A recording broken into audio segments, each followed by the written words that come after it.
All right, appreciate everybody coming first. Hey, Joe.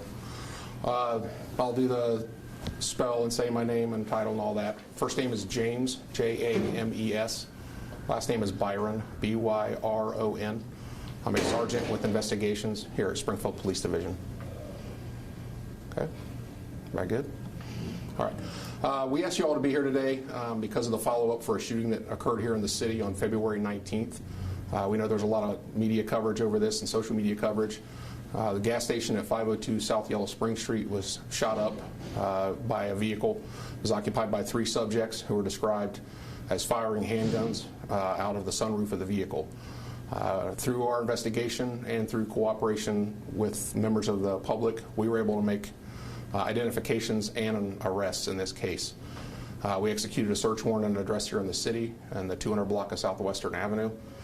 During that execution, we were able to arrest all 3 suspects, gather evidence in this case. Some charges have already been filed. Additional charges are being filed now, and we expect this case to make its way back through grand jury for even additional charges. So I'm going to kind of go over who our suspects are, what they've been charged with. There's a lot here, so if anybody gets confused, by all means. 2 of the suspects are adults, so I've got mugshots for you guys to get pictures of. One of the suspects is a juvenile, and we intend to pursue his case through for it to be bound over to adult court for charges through adult court. So, all right, ready to get started? I'll take that as first. And there's a lot here, so some of this I can give you copies of, and some of it I can't, just because the charges for the adults were changed by grand jury. So the suspects that have been identified are 19-year-old Simeon Porter. He's of Springfield. He's been indicted by the grand jury. Excuse me. I'm going to explain those charges along with another adult, Jamir DeArmond Burks. He is an 18-year-old male as well, also a resident of the city of Springfield. Both of them have been indicted through the grand jury and have been arrested on those indictments. And I have those charges, 4 charges each, and I'll explain those. The third suspect, again, is a juvenile, Cameron Porter, 17-year-old male here of Springfield. He's been charged with multiple offenses. I'll go over these separately because, again, they're not part of the grand jury. But he has been charged with attempted murder, felonious assault, a second count of felonious assault, 2 counts of discharging on prohibited premise, so a discharge on prohibited premise and improper handling of a firearm on a motor vehicle, and having weapons under disability. So multiple felony offenses. And again, our intention is to send his charges to be bound over to the adult court. For the indictments on the 2 adult males, Simeon Porter and Jamir DeArmond Burks, that's this form, apologize, this one. They have each been indicted by the grand jury for felonious assault, 2 counts of discharge of firearm on or near a prohibited premises, and improper handling of a firearm in a motor vehicle. So 4 charges for Simeon Porter and Jamir DeArmond Burks, who the photos are up here, and several offenses for Cameron Porter, the juvenile in this case. This is still an active investigation. As I said, we executed a search warrant and were able to recover firearms and evidence of this shooting and from other shootings. And we do know that these 3 subjects and others that are involved in this recent string of shootings that we've had, which is obviously very concerning to the Springfield Police and its community. So our detectives are working around the clock to make arrests just like this. And more than anything, we just want to say that we appreciate the cooperation of the public, because their assistance has been vital in this case. So I'll try and go over this individually if anybody's got more questions or exactly want to see what this is. But I'm going to open it up to questions. So I know that this one, as you mentioned, James, was part of a busy week for you all in terms of either gunfire or shootings where people were hit across the city. Are these 3, tied to any more of those shootings just besides this one in that 1 week? So they are related to those shootings. I'm not going to divulge exactly how, but there are other subjects that we're looking for related to those investigations. So again, this is an ongoing fluid investigation, but we believe this was a big apprehension to hope to knock down some of that violence. We know this was a tragic event. People in the middle of the daytime, 3:40 in the afternoon at a gas station, somebody opens fire on them with multiple handguns, dozens of rounds fired. this is a senseless act of violence and we want to try and put a stop to it. So that's what we did with this. But are these three tied to any of the other shootings that week or just this one at the Marathon?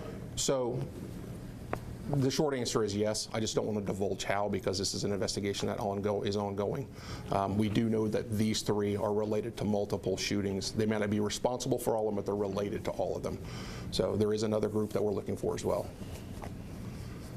And then I know when we talked, when this originally happened, you guys were trying to figure out, was this people from one car shooting at another, or if it was an exchange of gunfire? Have you guys been able to determine? So we have determined that, and I know you did ask that question.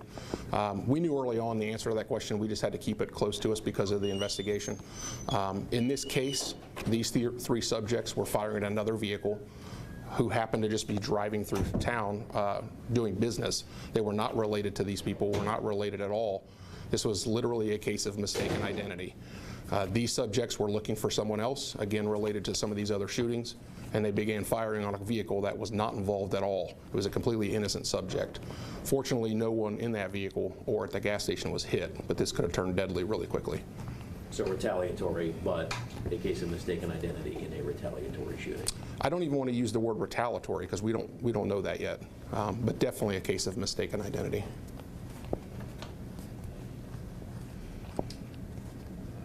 Following indictment, are there specific court dates made? There are. I don't exactly know when they will be arraigned because, like I said, the two adults have already been indicted by the grand jury, so I'm not sure when their indictments are. I would gather they're probably today or tomorrow, but I don't know that. The juvenile, our intention for him is to get him bound over on his charges, excuse me, and have those sent to the adult court as well, also through the grand jury for charges. And for the 17-year-old, you said he's got weapons under disability charge, so he's already got felony convictions as a juvenile? I'm not sure what his convictions are, but he's clearly prohibited. He's not of age. So I don't know about his criminal record. Does anybody have any other questions? Okay, again, I'm going to try and break these down because the page ones that I have, for the two adults, those charges were changed by the grand jury.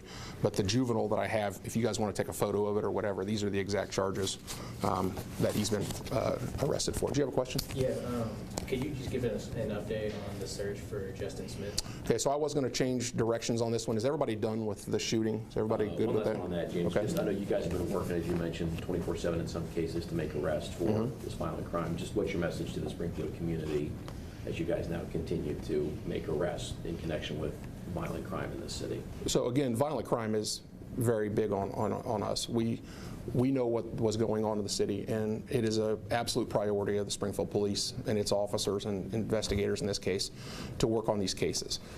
We want to try and put an end to the gun violence. We do appreciate when the public helps with that, and anything that they want to give us, we'll be more than happy to work on. So this is a priority, and it is something we work on all the time. Everybody good for that? Mm-hmm. Okay, so we'll change gears a little bit. I figure people are going to ask about the Justin Smith case. The Justin Smith missing persons case is still an active and fluid investigation. We are continuing to get tips, which we really appreciate. We get them around the clock, and they are forwarded directly to the investigations and to the officers that are on the street. Every tip that we get is exhausted as far as we can take it. We would appreciate those tips to continue. If anybody has any information on his disappearance, you can call us 24 hours a day at 937-324-7716. We have been in close contact with the family of this case from day one. They've been very supportive of what we're doing. I'm assuming you guys are going to ask some questions about this rally that they have planned today, if you're not aware of it. We have discussed this with the family. They've been gracious to tell us exactly what they're looking for in this, but the biggest thing that they want is awareness. They just want this case to continue. If we keep the awareness going on, tips will continue to come in, and we will exhaust those tips. So that's what today's rally should be about. We don't expect anything other than very peaceful, just trying to get his message out so that we can locate him. I guess I want to ask you about that, James, because we'd heard from them that there were at least some family members that were concerned about the status of it. Is Springfield PD doing enough? Just from your guys' end of things, what would you say to concerns from the family along those lines? Again, we've talked to the family from day one. We actually had them in here yesterday and talked to them. They know exactly where we're at, what we're doing with this. There are pieces of this case that we have to keep even from the family, and we've explained that to them. They're understanding. Our goal is to bring Justin home. That is absolutely our number one goal, and that's what we're going to focus on. If this becomes a criminal investigation, then our goal is to go through that investigation as far as it needs to until we can pursue charges. And the family's very well aware of that. And again, today's rally, we expect it to be a group of people that just want to keep his message going, and we support that. And he was last seen when? He was last seen at the end of the month in January after making a DoorDash delivery for a female at a Tim Hortons restaurant on East Main.